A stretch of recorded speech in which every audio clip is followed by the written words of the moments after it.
Okay, I've got my copy of Home Designer Pro open. I'm just going to open a base cabinet. Zoom in on it. And I'm going to add a sink. Let's see, library. Where's the library browser thing? There it is. Go over to architectural fixtures, sinks, bathroom sinks, vanity, undermount.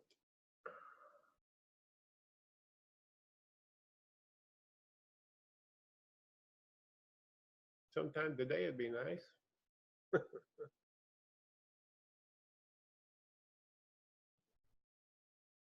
there we go.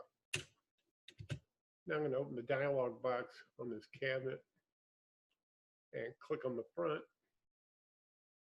And I'm going to take this and I'm going to split it vertically. Okay, so now I got two doors. And then on this side, I'm going to change it, select it. I left clicked on it to select it. We'll change it to a drawer.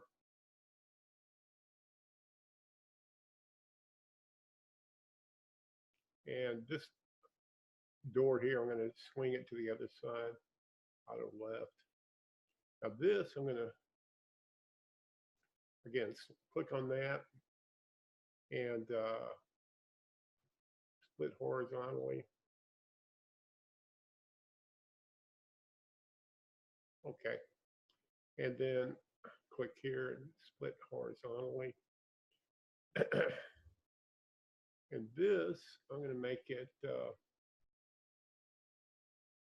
blank area. There we go. So that's how you do that. There's three drawers, a door, and then space for the sink. You just use the cabinet specification dialog to get what you want. I'll give you a camera view of that before I wrap it up.